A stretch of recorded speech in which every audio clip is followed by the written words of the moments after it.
ہم ساری زندگی پڑھتے ہیں۔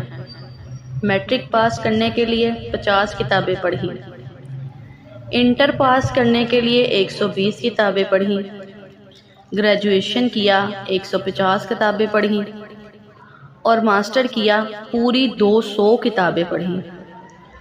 ٹویٹر پڑھتے ہیں، اخبار پڑھتے ہیں، سب پڑھتے ہیں، غور سے پڑھتے ہیں، سمجھ کے پڑھتے ہیں، لیکن افسوس نہیں پڑھتے ہیں تو صرف قرآن نہیں پڑھتے۔